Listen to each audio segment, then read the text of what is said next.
Large hail pelted parts of northern Florida on Friday, April 11th, as a round of severe thunderstorms swept across the region. Footage from Stephanie Sapp shows hail hitting Gainesville, where the National Weather Service reported golf ball-size hail, and Lake Butler, about 30 miles north of Gainesville. A brief but sudden hailstorm swept over Gainesville and surrounding areas Friday evening. Video shows marble-sized hail battering one WFLA viewer's yard. According to NOAA, hail is formed when a thunderstorm's updraft blows raindrops up into the extremely cold areas of the atmosphere, where they freeze into small balls of ice. Although it may seem backward, hail is actually more common during the spring and summer months, when thunderstorms are more likely to occur.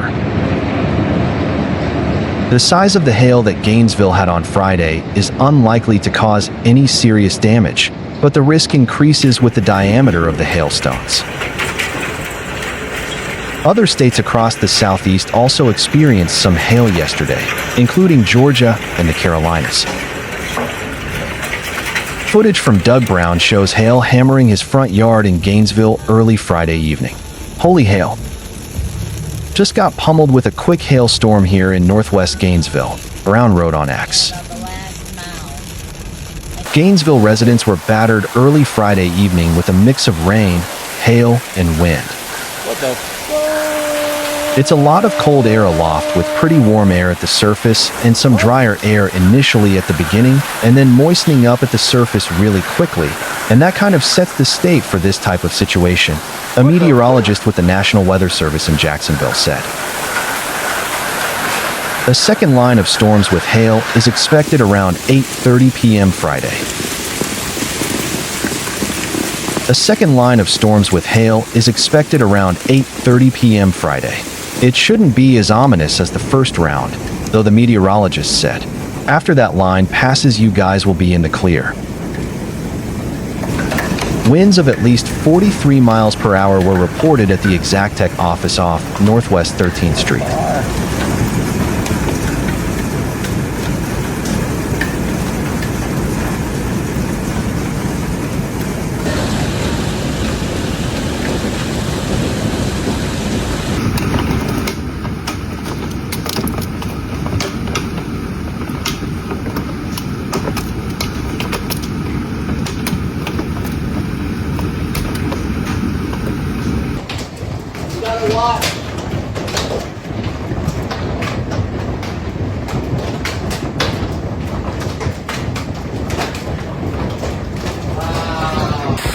A powerful line of storms swept across North Georgia on Thursday night, unleashing strong winds, large hail, and widespread property damage in several metro Atlanta communities.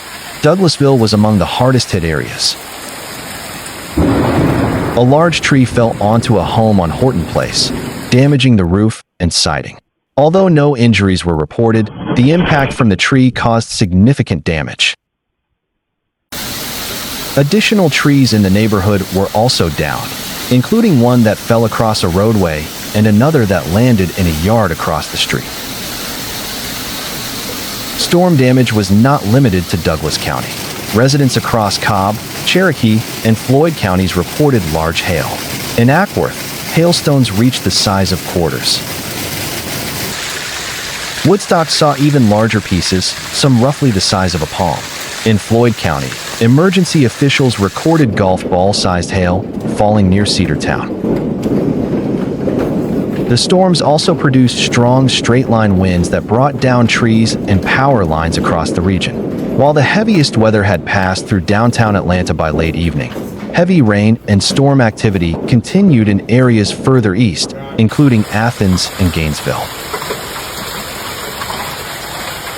Rainfall totals varied, with most areas receiving between half an inch and an inch, though some locations may have exceeded that once final measurements are confirmed. The full extent of damage is not yet known.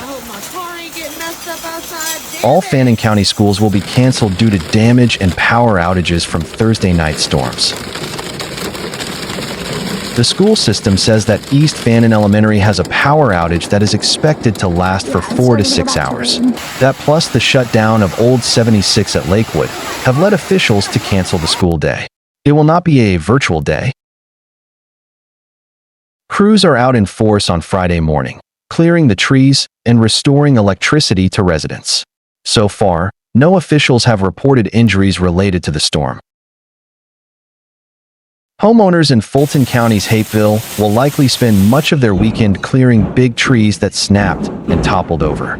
One man had a big tree fall across power lines in front of his home on Myrtle Street. The hills has pretty much stopped. I was asleep and heard a big boom and felt the whole house shake, Earl Powell said. I've seen trees down, but not like this.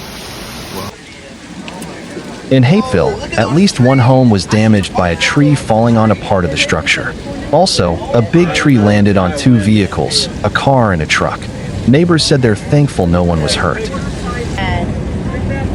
I'm so grateful that none of my neighbors were affected by this, like their homes were not destroyed. That's genuinely an amazing grace from God, said Narisha Ditmore. Further down south, Pike County Emergency Management said it's dealing with more than 25 trees fallen on roadways and several power outages. Crews also found a car with a tree and power lines on top of it. The Coweta-Fayette EMC said it's also dealing with trees and power lines that toppled over. The power company urges residents to be cautious and not touch any wires, as they could still be live.